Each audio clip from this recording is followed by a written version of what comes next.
everyone. This is the Lane County Poverty and Homelessness Board.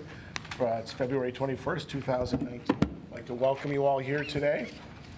What I'd like to do is go around our table here and have everybody introduce themselves. We have some new members that are here today, so that would be you. Yeah. Yeah. So anyway, why don't we start over here with you, Jessica, and we'll go. Jessica McCormick with Lane Workforce Partnership. Dave Haverland with the United States Department of Veterans Affairs. Ann Williams, St. Vinny's. Susan Lopez representing Victim Services. Amanda Borda, Lane County Human Services. Alex Dreer, Lane County staff. I'm Pat Walsh. I'm with Fox Public Relations. Dan Bryant, First Christian Church. Steve Powell, Lane County Health and Human Services. Lacey Henry, Homeless Youth Representative. Chris McAllister, Homeless Adult Consumer. Deborah Daly, Eugene Forte School District, McKinney-Vento Homeless Liaison. Lucy Venice, Mayor of Eugene.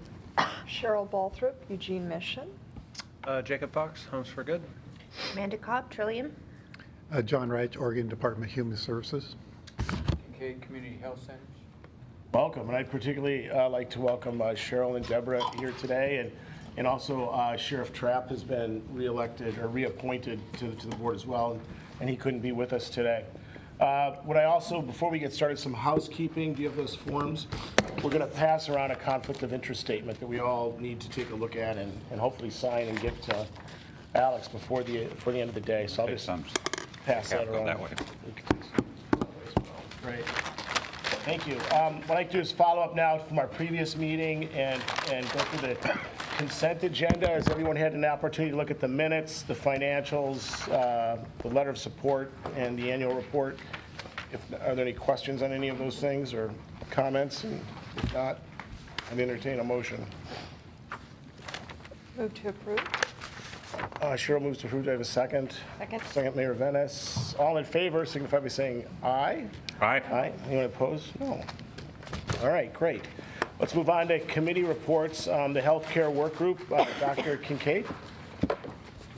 Yeah, Alex, are you going to pass around?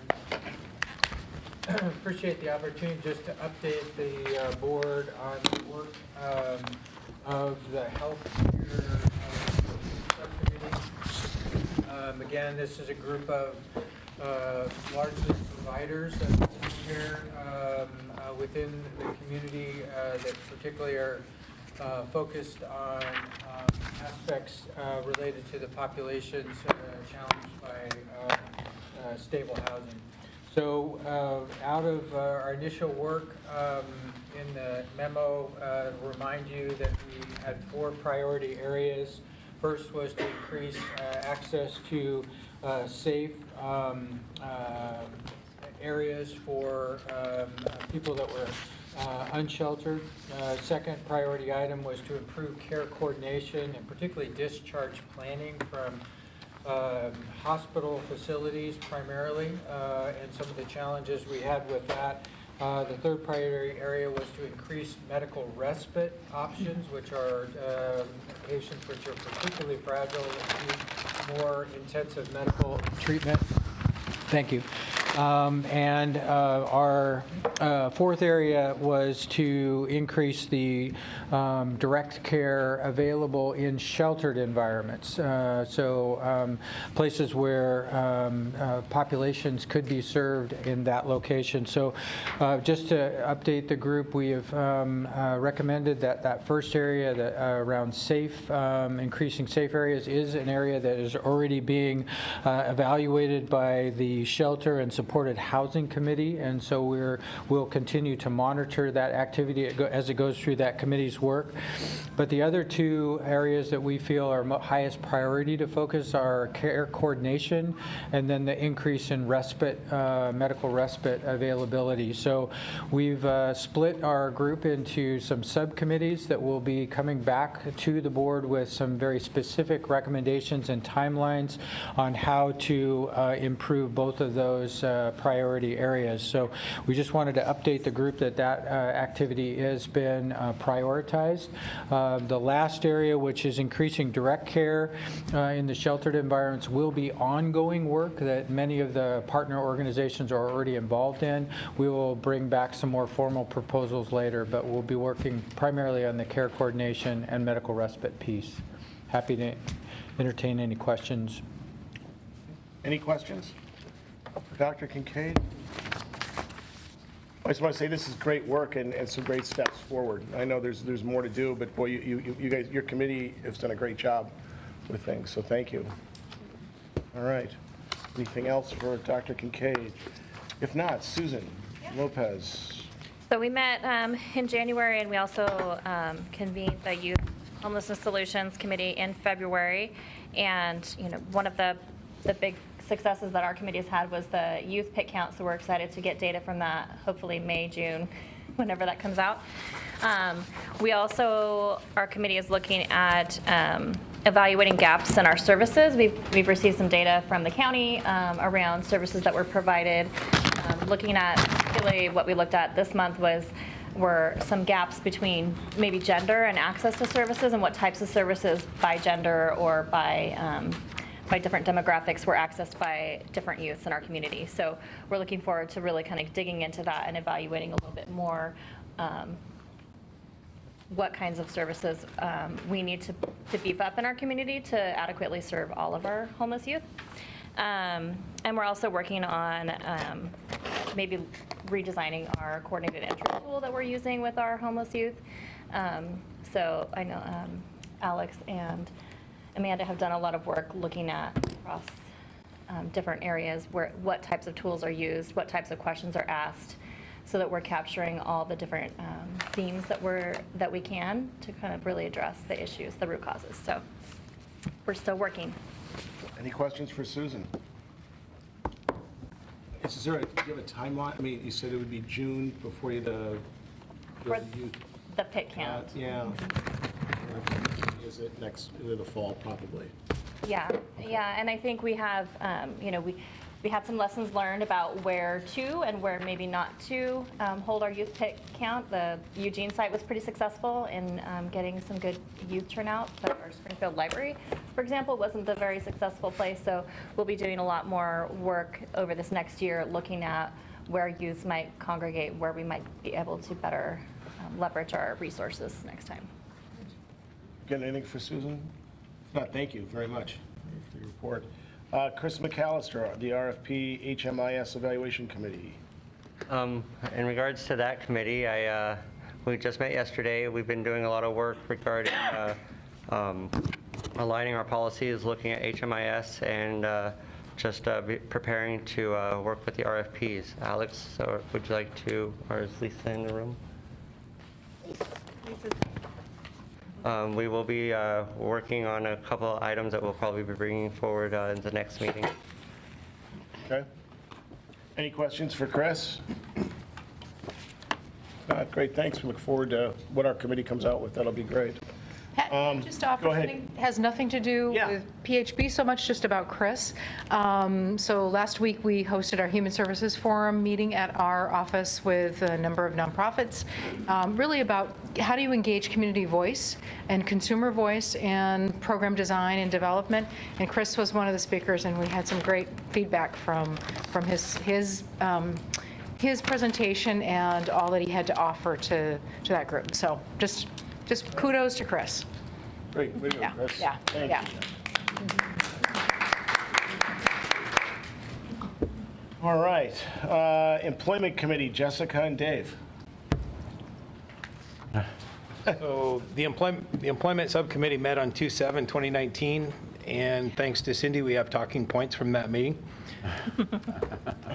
Sandra Larson and Jessica McCormick were co-chairs of the committee, and with the sad loss of Sandra, the committee voted on a new chair. I will now co-chair the committee with Jessica. Okay. I was so afraid you were going to, since I didn't make that meeting, maybe I was going to. It was considered. The Lane Workforce Partnership hosted a focus group of librarians at the committee's request. Librarians from Eugene, Springfield, Junction City, and Fern Ridge attended. The purpose of the focus group was to identify what types of employment and job search services were provided by the libraries and to learn if there were ways the workforce system could partner with the libraries. We were primarily interested in the job search services provided through those rural libraries. We learned that the libraries would really like to have a better understanding of all the resources available in our communities and how people can access those resources. The idea that came out of this is to either hold a resource fair for just staff or partner with an organization that is planning such an event, like one upcoming from Lane Community College. Lane County HSD was awarded $100,000 for the EHA discretionary grant application submitted to the state. The program design is to assist people on their career and housing pathways simultaneously. HSD will hire a full-time job developer to work collaboratively with the STEP program. The period of performance is 1/2/19 to 6/30/20. And the Employment Committee will have oversight of the project, and HSD staff Cindy Perry will be reporting on progress at each of the committee meetings. Any questions for Dave and Jessica? Okay. Thanks. Appreciate that. I know Commissioner Farr is not here. Do you? No, but I will. You'll do, okay. I will do Thank you, them. Mayor Venice. I actually have his instructions from my phone. So the Shelter and Supported Housing Committee met about 10 days ago, I guess. We actually, very interesting meeting. So in response to the youth services work, we had a presentation about Looking Glass, and all the services that they provide was very informative. And then a second presentation from Stacy Yates from St. Vinny's, who actually mapped out on the board the whole constellation of youth services, what we have, how many youth are treated, what their entry requirements are, where the barriers are. Several people took photos of it on their phones because it was so illuminating for us, understanding what we have and what we need. And it was in direct response to the youth services suggesting that we need more shelter systems. So it was the first step along the way. And I'm not sure that we decided exactly what the next step is, except that this is an area for further refinement around as we roll into the TAC report and how we're looking at our shelter services and our coordinated entry systems. Where are youth fitting into that system? Where are we losing them? So I think the mapping itself was incredibly valuable for us and will be part of that conversation. And then we also talked about the TAC report. So the city and county are working together to form that steering committee. I'll sit on that steering committee with Eugene Councilor Claire Syrett. Heather Buck will sit on there from the county, from the Board of Commissioners, and actually the staff person who will guide that steering committee is now on board as of yesterday, I believe. So we'll be ready to go, and I think scheduled to come back with some recommendations by May. So we'll be moving quickly on that. And we have, am I missing anything else? I think that's mostly it. Welcome to Cheryl, who now also sits on that subcommittee. It was great to have her, and I think that's about where we are. Any questions for Mayor Venice? Well, thank you for your report, and everyone, thank you for your hard work and your committees and subcommittees. The work you're doing is very valuable, and it's really helping us push some things along with our strategic plan. So again, thank you very, very much. Our next item is membership and leadership update. As I mentioned, the rural and at-large elected officials, of course, with the sad passing with Sandra Larson, we're still waiting for someone who will fill that seat at this point. So we don't have anyone yet, but we will. As I mentioned earlier, Sheriff Trapp has been appointed as an at-large seat, and then also with Deborah from 4J and Cheryl from the Mission. So that's where we are in terms of the rural and at-large official positions. We do need to nominate a chair and vice chair elections, and what we'll do is take nominations today, and then Alex will send out a poll to voting members to cast the election, and then we'll know at our next meeting who those folks are. So.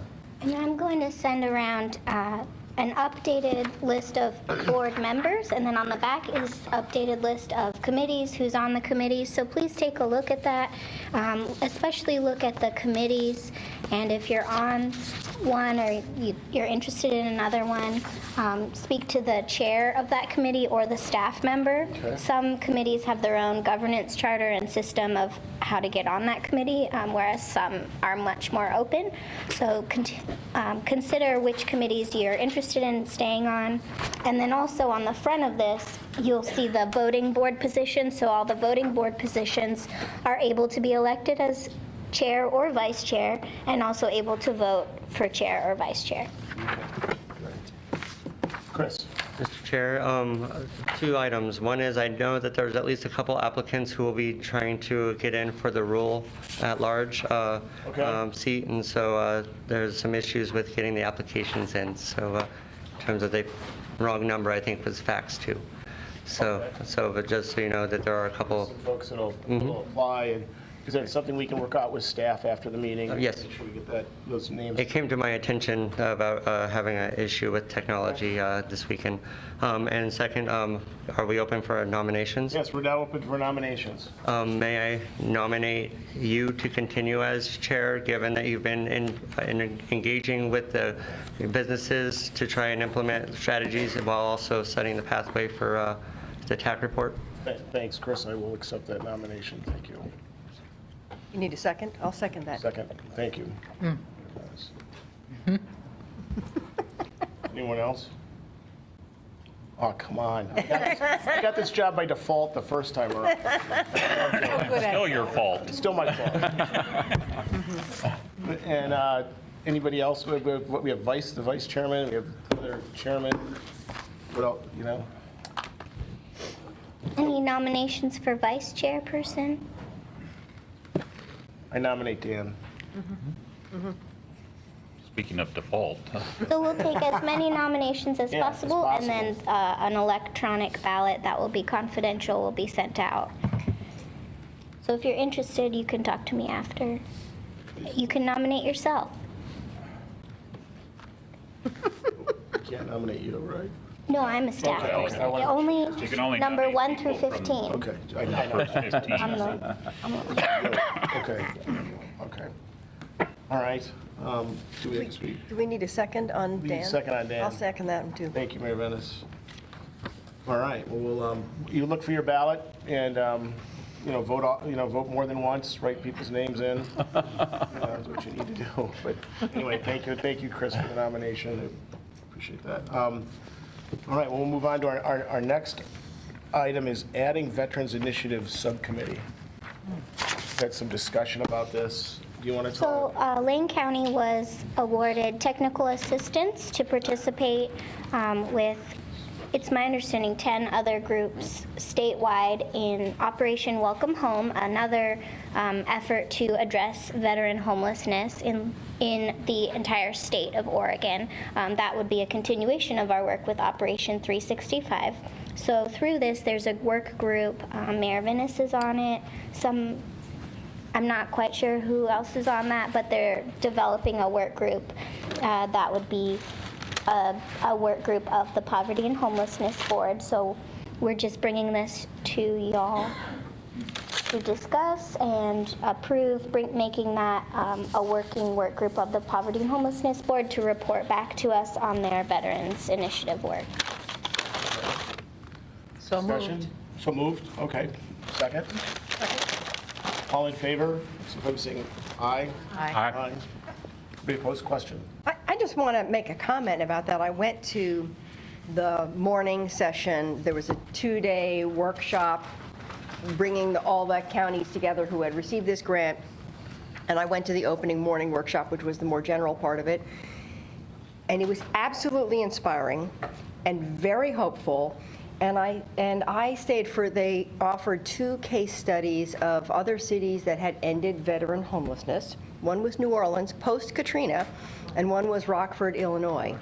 And in both cases, they had set a target for themselves, and they had done it in 3 or 4 years. And that doesn't mean people weren't falling into homelessness. It meant that they were accessing services quickly, so they weren't camping on streets. And I think it was incredibly helpful for me to hear, given the TAC report, that people look at the TAC report and they think, oh, it's the pie in the sky, we'll never do this. And then you look at other communities that were struggling economically that actually did do that work and succeeded, and success with the homeless veterans actually positions you for success with others, which of course is why this community started with Operation 365. So I just want to put that out there, that it reaffirmed what we heard from the TAC report, that, you know, with a kind of a disciplined strategic plan and focus on it, other communities have succeeded, and we can too.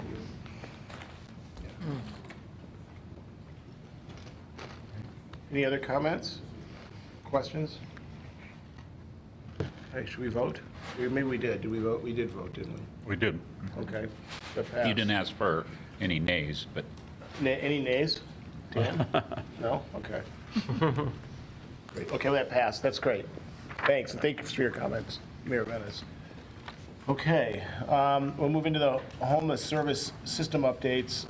Steve? I'm going to address 2 items today. I'm going to talk a little bit about the budget. It says in the agenda that there was a memo. There isn't a memo this time. There will be a memo that will be coming forward to the executive committee. And then I'm going to talk some more. Mayor Venice touched on it, on the TAC implementation and what's planned on that. On the budget, we began putting together our base budget. This past week, we had a meeting with the Human Services Commission to start talking about some of the issues that we have in putting together the budget this year. And the plan is that the Human Services Commission will probably have a couple of extra meetings around the budget this year and meet in a couple of weeks and begin to address some of the issues. Some of the key things that you should know is that we sort of have 2 different areas that we're focusing attention on. And one area that we're focusing attention on is we have a number of one-time funded programs, projects from the previous fiscal year that we need to look at and we need to prioritize.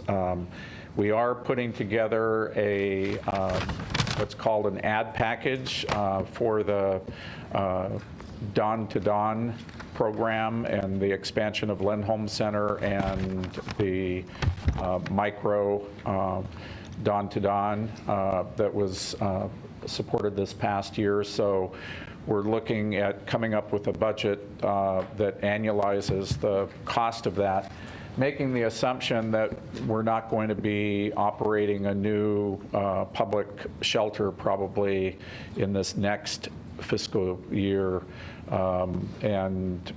So we're going to plan on, at a minimum, budgeting for the Dawn-to-Dawn program continuing.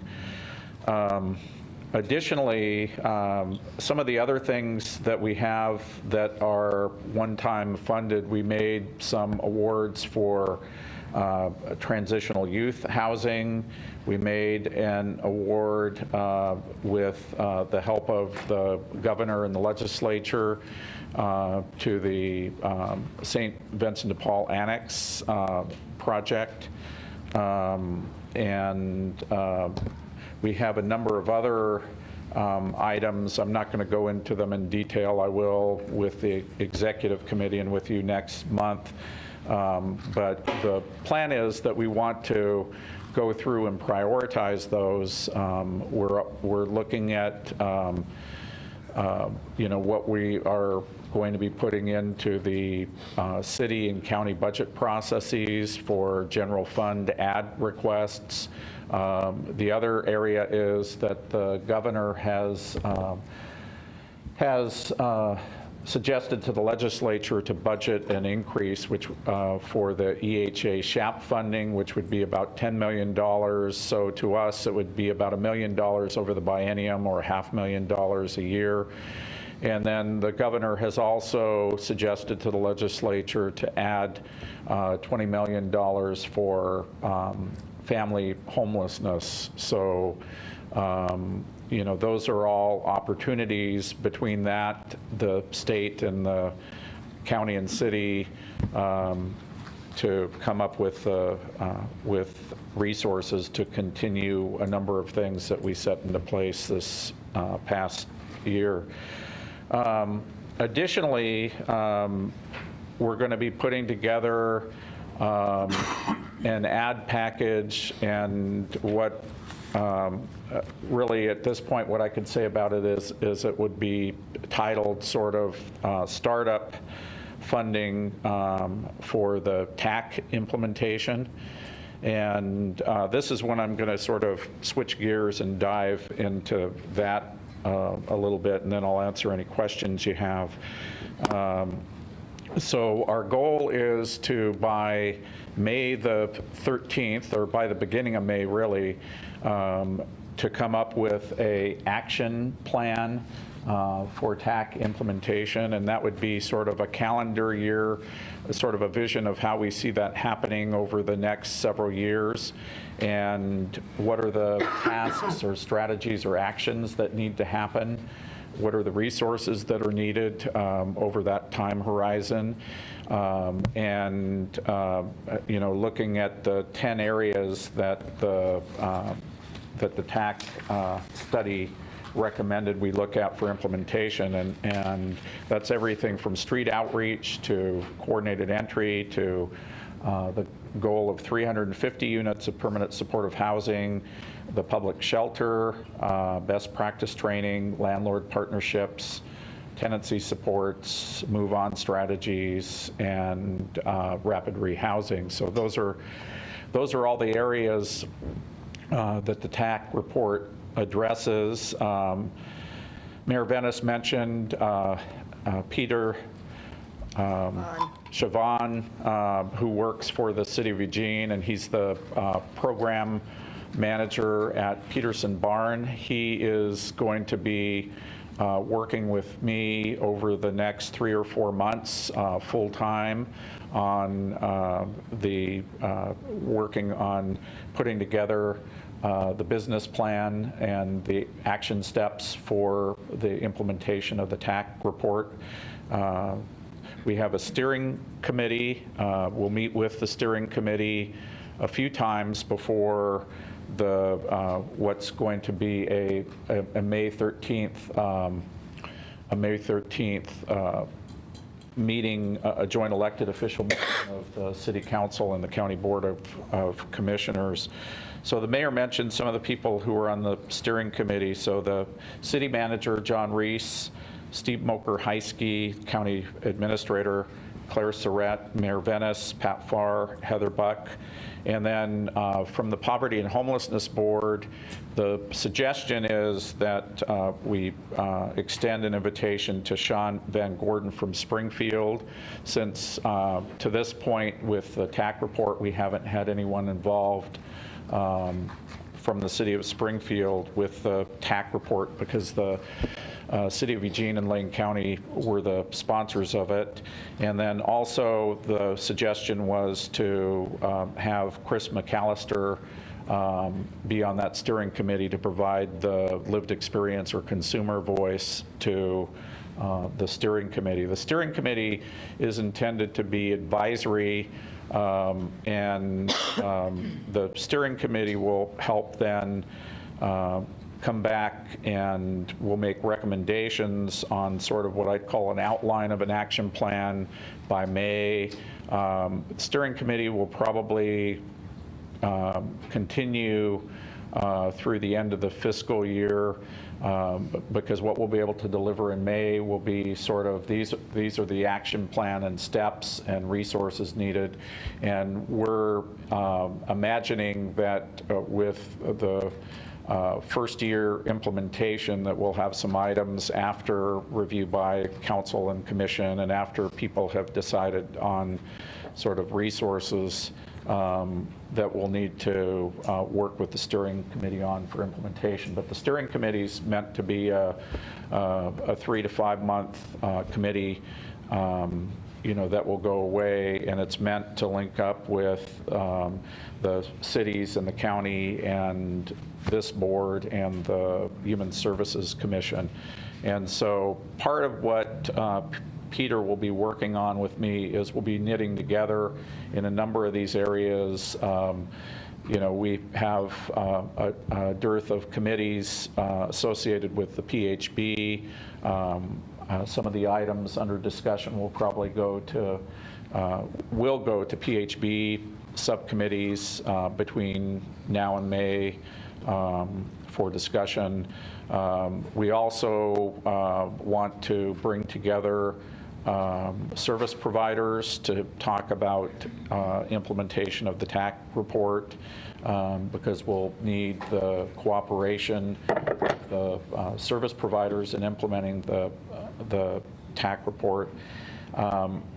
And the TAC report really is, the way I would characterize it is that there's a lot of elements to it, but the overarching theme is system transformation and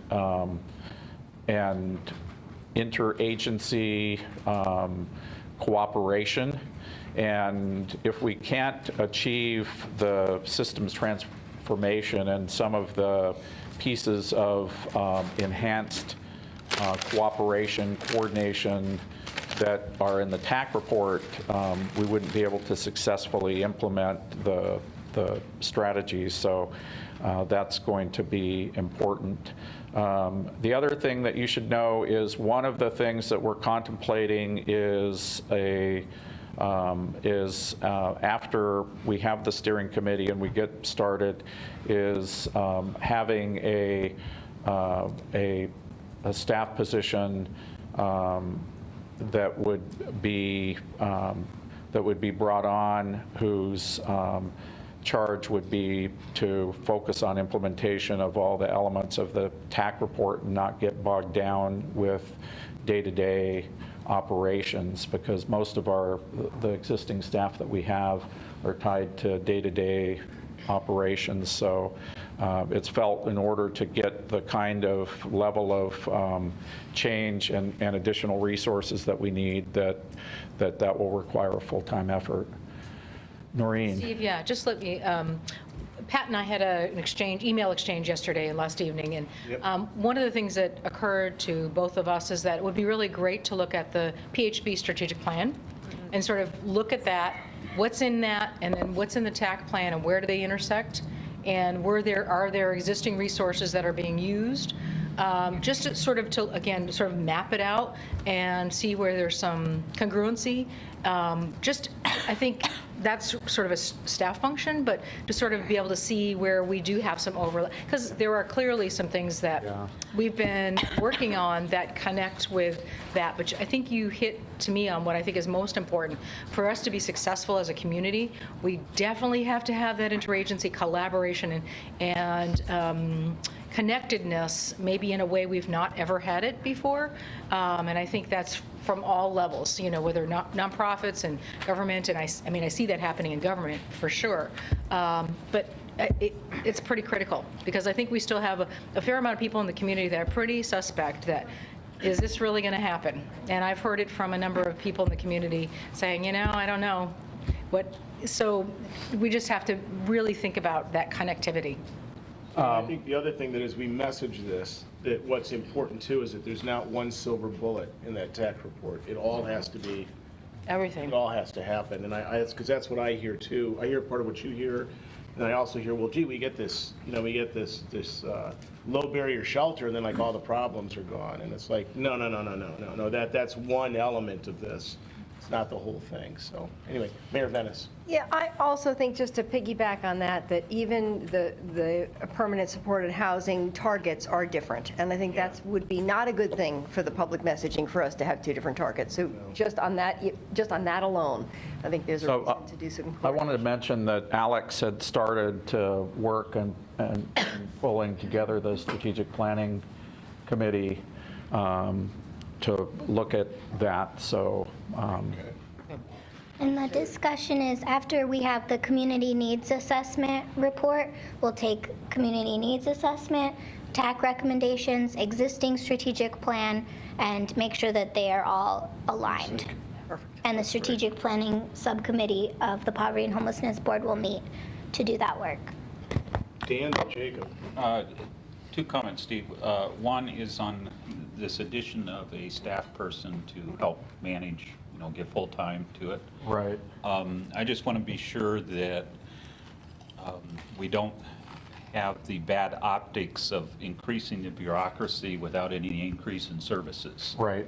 See what I'm saying? Yes. So we just need to pay attention to that and make sure that we're putting some money into services and not just more organization. And related to that, there was an awful editorial a couple of days ago in the Register-Guard blasting the TAC report as a waste of $84,000, that money could have been spent better. And I say that because I think most of us see the benefit of the TAC report and how it's changed our thinking. We see the value of this system-wide approach. It's changed our thinking around the public shelter and what that's going to look like. We will save that $84,000 many times over. But the other piece about that, what I found particularly disturbing about that editorial was it cited the wonderful Camp on 99 as the solution, as if we should be satisfied with giving people a place to camp as the solution to homelessness. And I've never seen that as a solution, and even the program that I run, Opportunity Village, I've always felt is not a solution. It's a stopgap measure until we come up with real solutions. And I see this as real solutions, and that's what we need to be united as a community around, and providing real solutions and not Band-Aids approach that are, not designed for human habitation. And it's better, better than that than, people sleeping in alleys and places where they should not be. So it's a step up, but we need to be working together towards that. And I particularly appreciate one of the things that pointed out in that report was the fact that they had not seen a community that was so unanimous in its support. Both the city councils and the chamber, or the commissioners. So that encourages me, and just having that alone in the report that I think is incredibly important, that we have the political will to do this. Now we've got to deliver and really produce results and put some money into this. Thanks, Dan. Jacob? I guess the way I see the successful implementation of the TAC report is that the local jurisdictions are going to have to ask organizations like Homes for Good, St. Vinny's, shelter care sponsors, Laurel Hill to maybe change our approaches and do things a little differently, or prioritize some of our resources differently.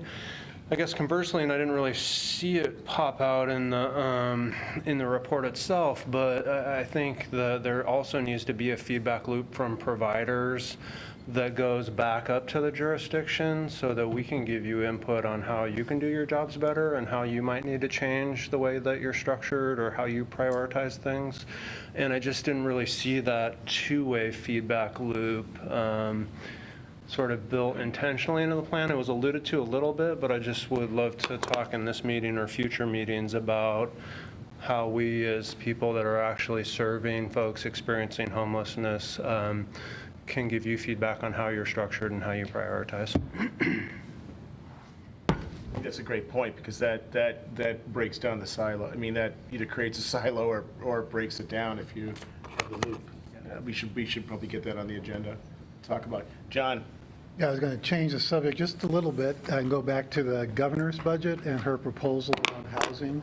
I was going to ask Steve, when I read her proposal, it looked like kind of funding the current services we currently fund out of the state that goes down to counties. Is there any flexibility where counties could have some flex money where they can actually target the money on the gaps they really have And so instead of just being a formula grant that comes in and you fund the same things, but when we need some other things we don't have. Well, I think, I guess I put it into the context of the level of resource that the state that is talking about currently would allow us, give us the flexibility to look at a lot of the things we funded last year as one time. I don't know, I mean, the other thing that we have to do is look at the performance of everything that we're funding to make decisions. But the amounts of money, at least that are coming directly our way, are not enough. There are some exciting things in the proposal. There's $50 million for permanent supportive housing.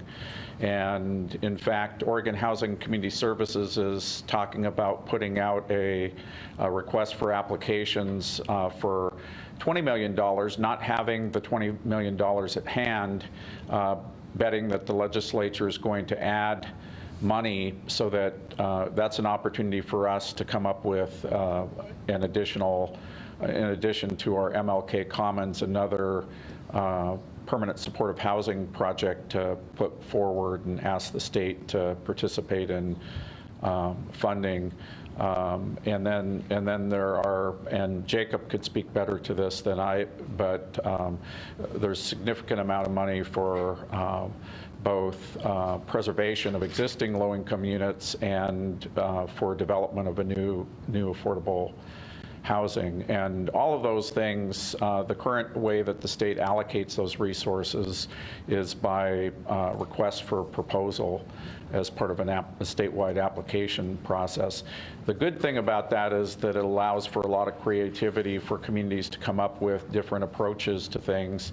The downside of it for us as a community is that unlike some other states that allocate those monies out to regions or to counties or to cities, we never know up front how much money we're going to have, and then we have locally, we end up having competing proposals that go in from different nonprofit housing developers. So, Steve, oh, go ahead. Chris was up, and then Dan. Go ahead. Thanks, John. I support the implementation of the TAC report. I support the modification of our strategic plan. Having political will means something when we can actually enact things. We need to make sure that as we are trying to buy time to get all these plans out and these structures built, that we consider decriminalization work. Having people ticketed for having no place to go is not anywhere in this TAC report. Having people lose their homes waiting for a place for us to park them. We had a plan, we brought it forward, we could not get it implemented. We need to be able to show that we can follow through and get it through as communities, because we did have support, but we weren't able to get people to see the vision that we all share when it comes to this. So I support this wholeheartedly, but as someone on the streets who is helping people who are being targeted because they don't fit into what we currently have, we really need to factor that in. And as the TAC people said, they were not asked to consider what the government could do to stop these types of items.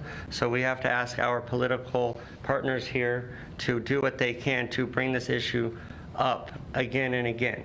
I mean, if it means finding more funding for stuff in the meantime, then we need to be advocating for that with our legislative arms whenever the process is appropriate. And so as we move forward in this new year with this TAC report, with this strategic plan, we just need more consumer voice and more decriminalization acts, in my opinion. Thanks, Chris. Dan? Real quick, Mayor Steve. Venice. The $50 million, the news release I saw that referenced families, priority of families. Is that, I just raised that concern because the TAC report identified 84% of our unmet need is single individuals. yeah, I want to be sure we can use that money. the $50 million is not designated to a population. That's emergency housing account and state homeless assistance program funds. They specifically, they have a $20 million initiative that's targeted to families. Oh, maybe it's that one. So yeah, I just reversed so it. Okay. yeah, the $20 million is specifically targeted Okay. towards All right. Thanks for families. Yeah. Thanks, Dan. Mayor Venice?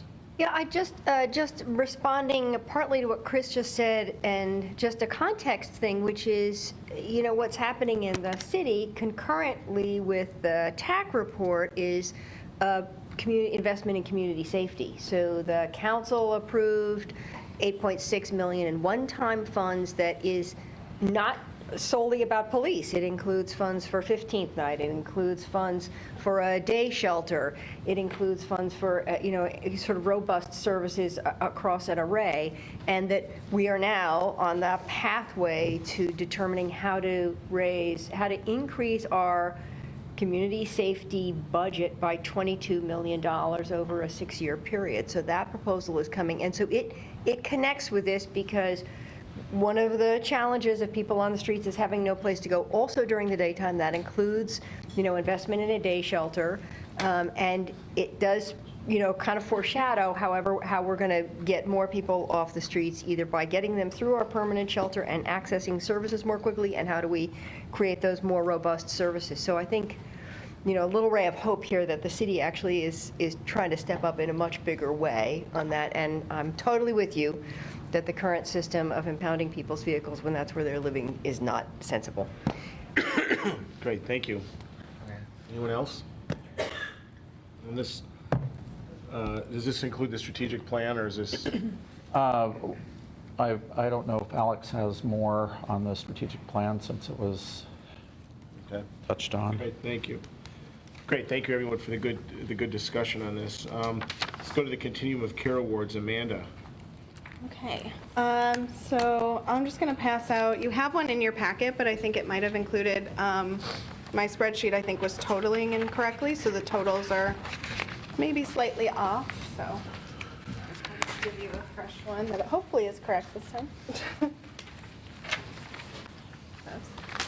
So most of you probably received this via email already, but I just wanted to give a quick update as the COC board on what we received through the Continuum of Care recent awards.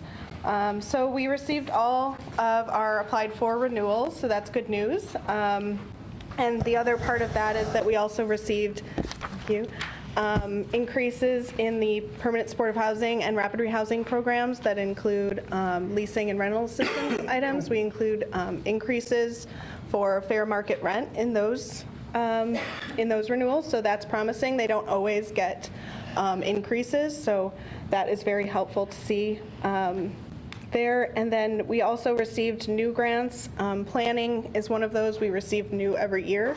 So while we already had it, it's considered new each time. We also reallocated a grant last year in the amount of $37,810, and that was reallocated to expand our homeless management information system to include additional licenses and a portion of FTE. So that one was also awarded. So while that's new, it was sort of a swap in a way.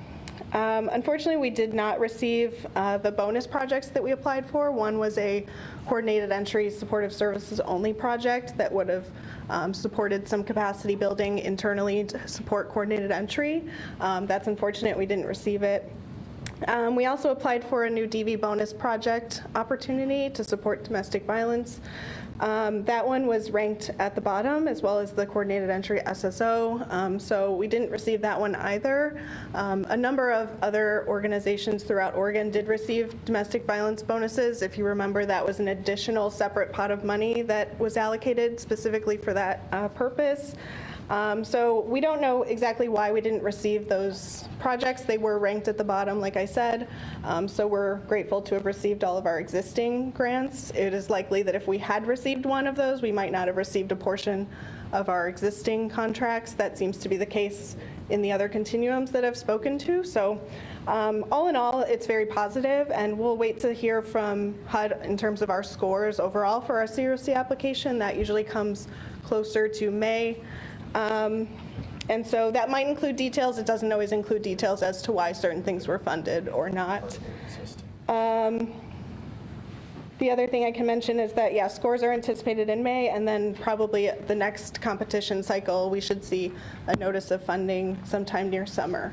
So, are there questions about what was awarded, not awarded? Amanda, do they not provide some sort of detail on why, grants weren't offered for the DV services?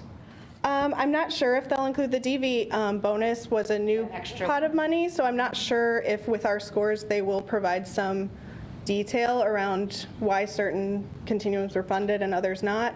Ranking seems to have something to do with it. They also asked a number of questions within our COC application that contributed to scoring whether we received that fund. So it could have been that we didn't demonstrate enough need, or the information that we included didn't compete with other applications. So there's a number of reasons why, but we'll see. If they do provide any information about that, we'll definitely share it. It would be helpful, yeah.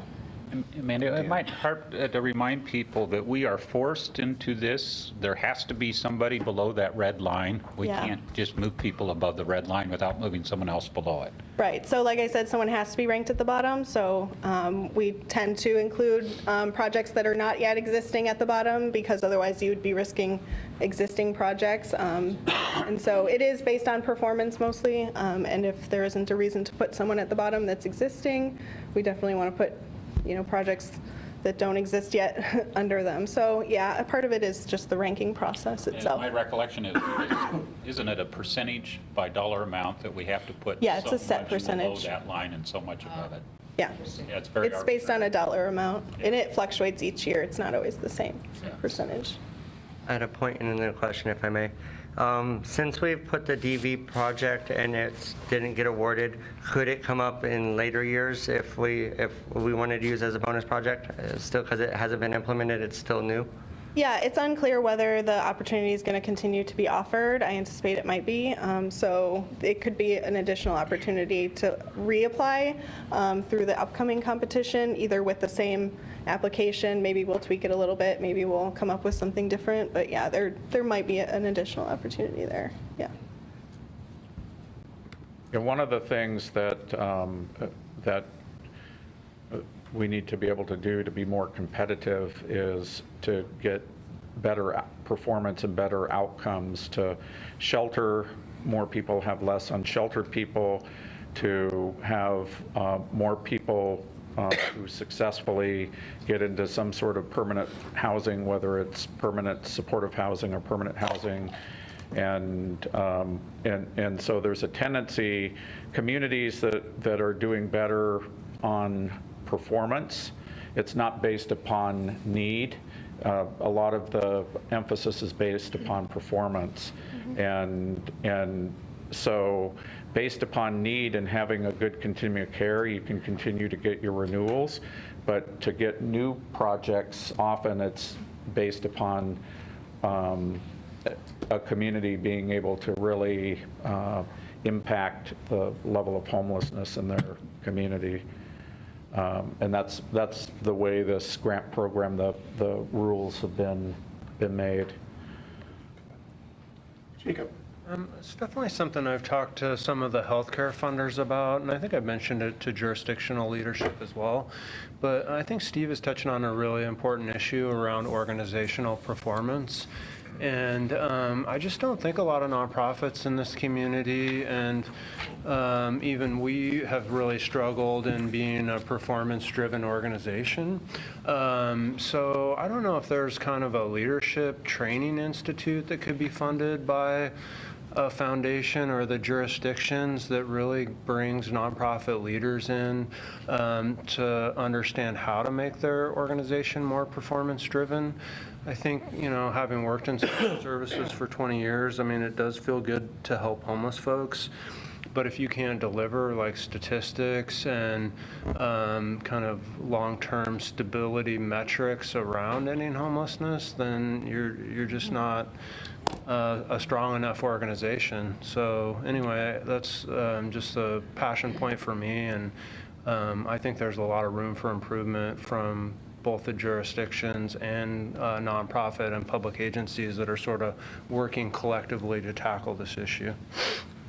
I'd love to respond to that. I think one of the things we're leaning into heavily at United Way is really a model of collective impact. That really it's public-private or nonprofits working together around a particular issue. And with with shared metrics, with, reinforcing strategies, mutually reinforcing strategies. And we will be doing an annual collective impact symposium because we had a very well-attended event last year. We plan to do another one this fall. It speaks a little bit, Jacob, to what I think you're trying to get at in terms of performance measures, but maybe there's tentacles from that could certainly be expanded on, and there could be some additional training developed.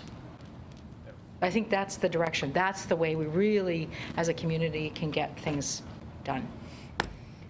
John? Yeah, and I just think you could take a couple more steps, because I think you could get to performance measures, but I think really what you want to do is kind of take a look at your client base and what their needs are, and match the reimbursement to agency on how they can deal with various levels of client needs. And so they're not just creaming off the top, but they serve the entire population. They get reimbursed more for the ones that are more difficult. So we have to get more sophisticated in how we do this, instead of just saying, performance-based, because a lot of times we can do performance-based, and sometimes we create other problems and don't really reach the most needy people who need the service. So we need to do it kind of a layered approach based on need and what the outcomes are.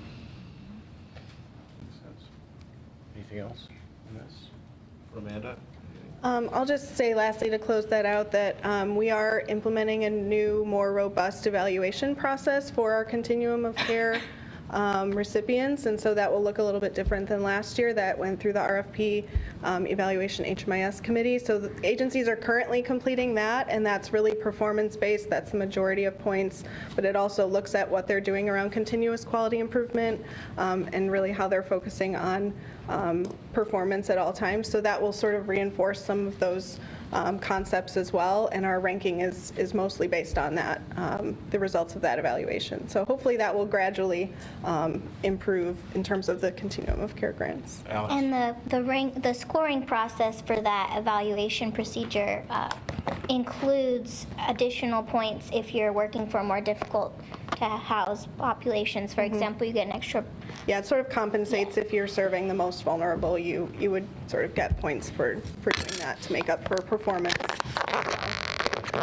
So we are all relying on the central wait list. We are serving the most needy with the highest barriers. Within your project type, yes. Right. So it would sort of prioritize permanent supportive housing that serves the highest vulnerability versus rapid rehousing versus transitional housing that would serve a lower vulnerability in a certain way, yeah.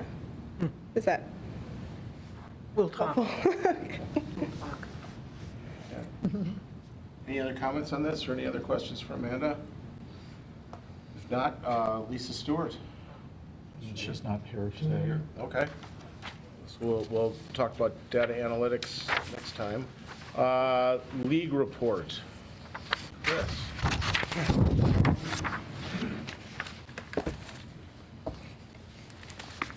Going from my notes, please forgive me. League has several goals, of which one is to, once a year, give an analysis based on our participation in our work plan on the state of homelessness.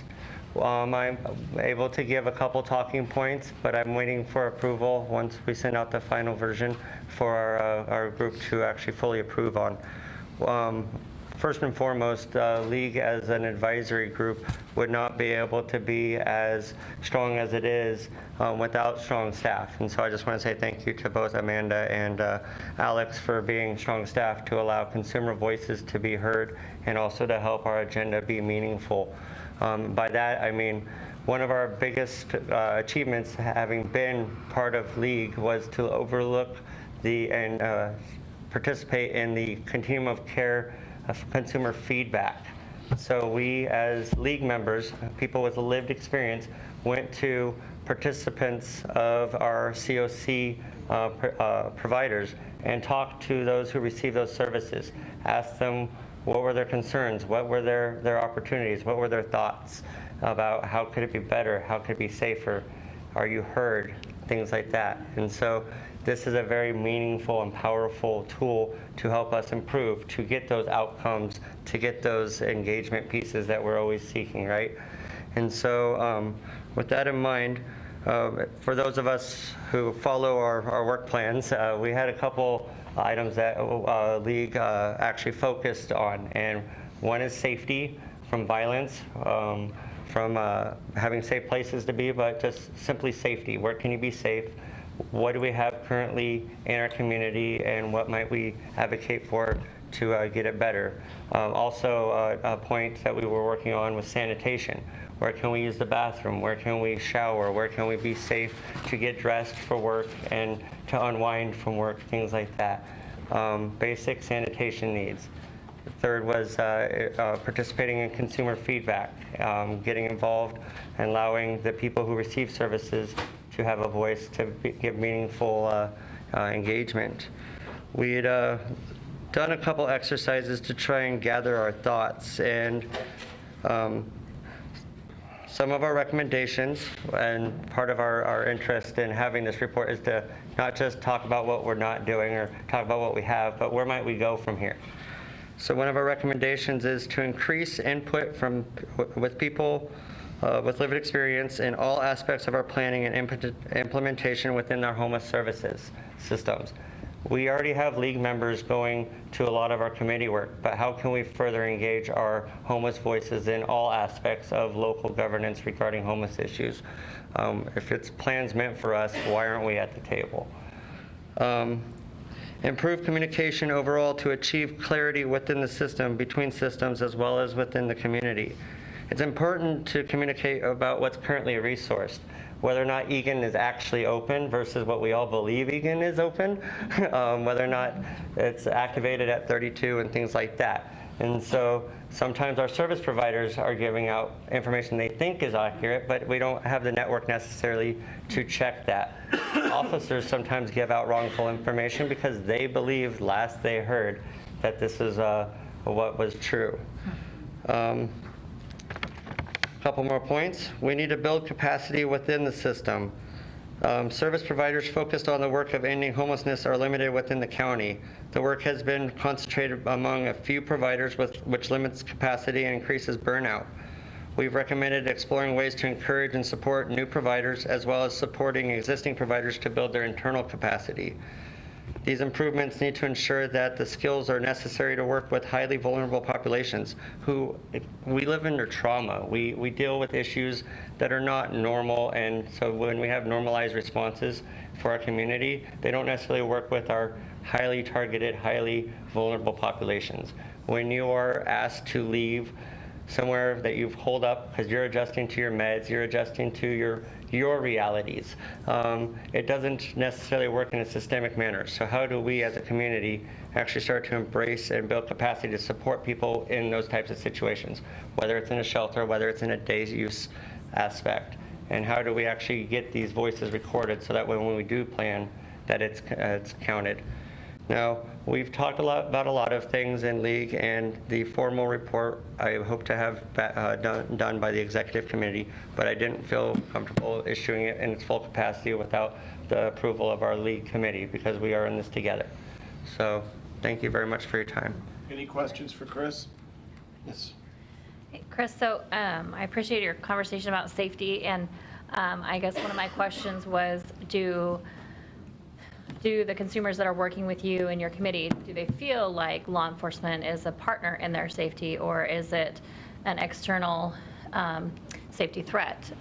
We've had some, particularly youth, interactions with law enforcement with homeless youth, and so there's kind of there's the buzz on the street that law enforcement is actually not helpful, and so I think some of those activities might be helpful for us as a committee to look at and work towards. I do not claim to speak for the whole committee on this aspect, but I know that there are mixed levels of interaction with our unhoused with the police. Some feel safe enough to be able to utilize them for emergency needs. Others would just as soon not talk to the police at all. And then yet others think that there's ways that the police can be more helpful and more involved. And more able to improve on their engagement, to make it a safer environment in direct relation to the law enforcement. Would you say that that's? You nailed it. Thank And I wonder if, Mayor Venice, this is something that, as we're looking at expanding our safety services in our community, if this is a way to partner to kind of grandfather some of that education as well as this expansion of services, because Yeah, I think absolutely. I actually think this is, I think our new police chief is completely on board with this kind of thinking, right? And some of the initial investments that the city has done on the community outreach team and the community court is moving in that direction. So yeah, I think we're looking at having we're looking at having a responsive system where people are able to get their needs met through the system. Any other questions for Chris? If not, I want to remind everybody to fill out this form before you leave today. Can I just say one more thing? Yeah. I guess as Chris was giving his report, I was thinking about 15th Night Ran. Thinking, is there a way to sort of, is there, another access point or way for people to understand, what resources are available, how to connect? It was just a sort of a random thought, but because 15th Night has been pretty successful in using that kind of a tool, is there some sort of a, opportunity to expand or partner or, I don't know.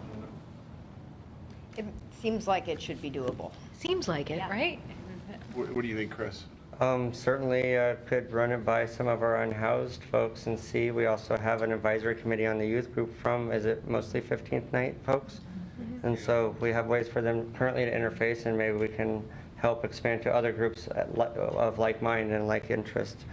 And also, point of clarity, League is a work group. It is not a committee or subcommittee. Just want to make sure that we have clarification. So. Yeah, appreciate that. That's good. Anything else, Chris?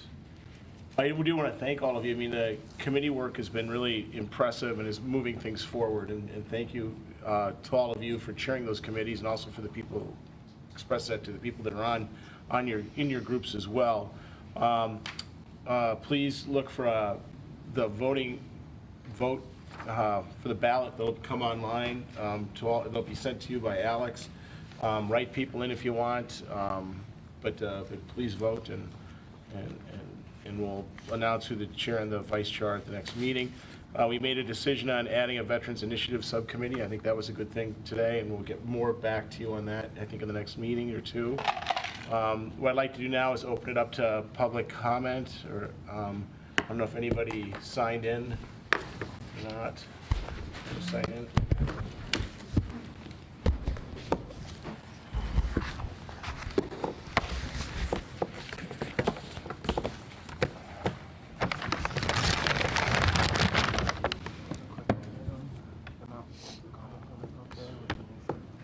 Tom Boyle?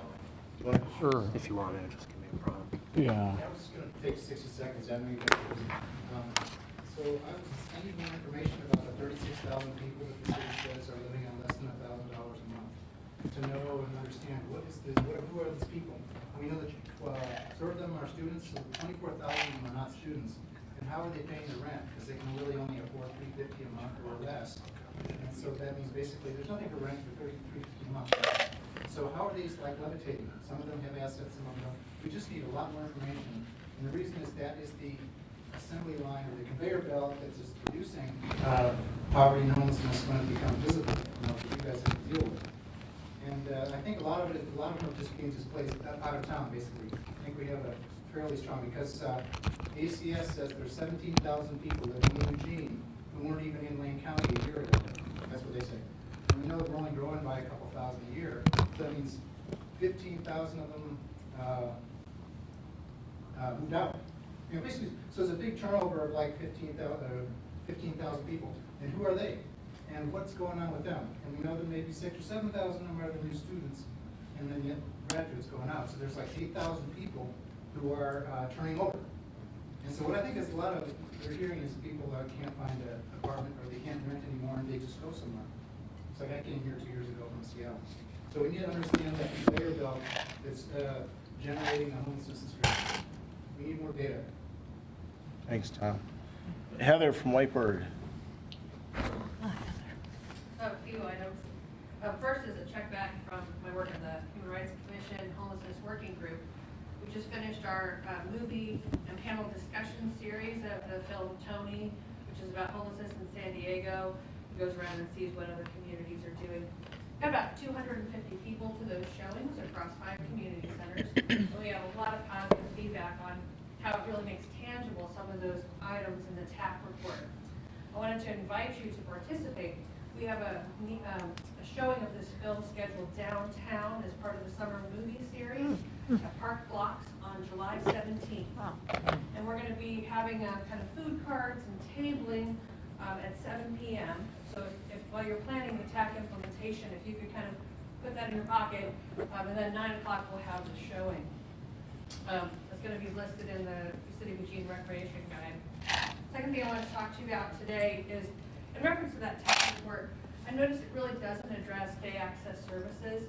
And although I think it's great that you've been expanding funding for the Lindholm Center, we see the need is huge, especially in the more centrally located areas like downtown Eugene.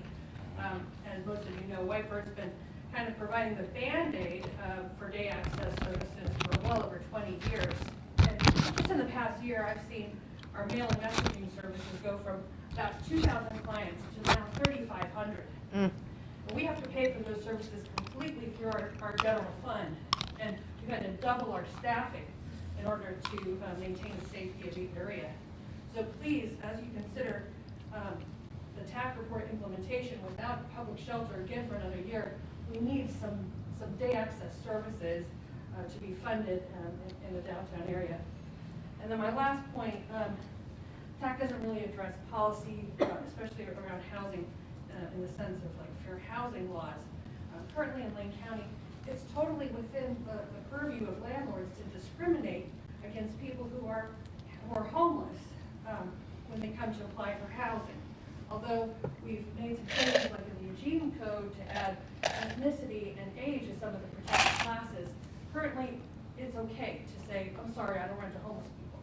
So please consider looking into that and thinking how we can strengthen our fair housing laws to prevent that from happening. Great. Thank you, Heather.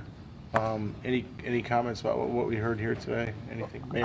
I'll just a couple of comments. So to Todd, Stephanie Jennings would be really the right person to respond to this because she oversees the creation of the consolidated plan, which really gives that kind of data about housing needs and who folks are. It is skewed by the student population. There's no question about it. The whole system is skewed by having all those students. But we are looking at being able to do that data with a finer filter because you're absolutely right. We really don't know. We don't know what the households are like. We don't know where we have one person in a house or 2 people in a house. So totally with you, and I think city staff is with you on wanting to collect that data. And then, let's see, Heather, on the day center, this is included in the $8.6 million bridge funding. Thus, I know you've been hearing about this forever. Slow motion to actually find a place for a day center, so we're eager to do it. It's locking down a building that we can use, and I'm understanding that the city is close, but it's not ready for prime time, so I don't know exactly where that is, but I hear you. I mean, it's definitely, it's a desperate need, and it's right on our list. I'm sorry. I didn't mean to cut you off. I would just also respond to the mayor's comment, Todd, about where's the data. There's a report that we publish every other year called the ALICE report, Asset Limited, Income Constrained and Employed. One of the greatest challenges in our county is the disparity between the cost of living and income. And so, and that housing costs are upwards of 35 to 40 to larger percentage than that. And that's a huge part of the challenge.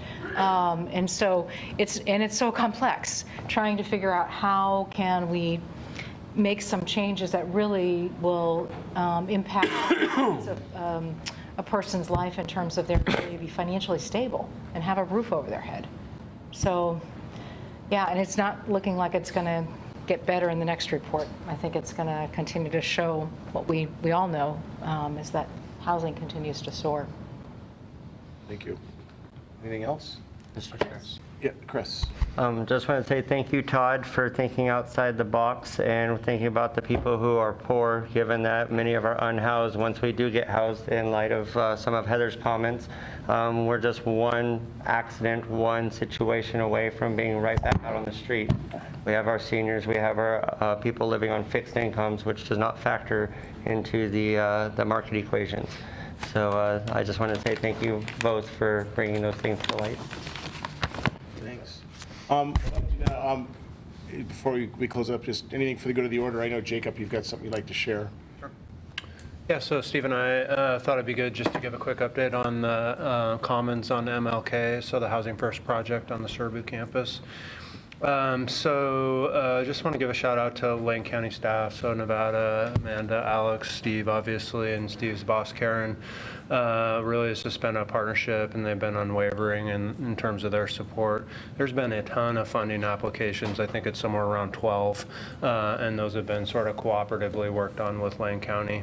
But just some new exciting news. Trillium was an early investor. I think everybody knew that, at $500,000. So thanks to them for kind of getting the ball rolling. And the city of Eugene really came through for us. They had another project on River Road that was their priority for federal funds, and we needed more than they had. So actually, City Council awarded another around $200,000 to get us where we needed to be, which was huge. And then beyond Trillium, the healthcare system's really delivering. So Pacific Source is committed at $500,000. That just came out recently. And then we are waiting to hear from Kaiser and Peace Health, but indications are that they'll also be investing $500,000 apiece. And then we got a closing date from OHCS at the state of Oregon, which will be late July. And then we'll be under construction for about a year to 14 months before we start bringing chronically homeless folks into the building. So anyway, next time when we meet, hopefully we'll have everything together, but it just looks like within a week or two, everything's there in terms of the capital funding. So that's my quick update. Thanks. Congratulations. Yeah. And I just want to say that Homes for Good, Jacob has been fabulous, but Nora Cronin, who works for Homes for Good, who's been working on this project, she's been working on it relentlessly. She previously had worked for St. Vincent de Paul, but she is very good. And again, this is probably the first Housing First project that's been done in the Pacific Northwest that was done with a 4% tax credit, meaning we had to come up with more subsidy in order to make the project work. And thanks to the healthcare sector and to local government and state government, there's $12 million, $12 to $13 million there that didn't exist, that's there to make the project go forward now. So it's pretty remarkable. Congratulations. The League also participated in looking at some of the plans to help it adjust to the needs of the unhoused who'd be going into them. So it's been a very collaborative process from the ground up, from what I've seen. That's excellent. Congratulations. All right. Anything else for the good of the order? If not, I'm going to adjourn the meeting. Thank you.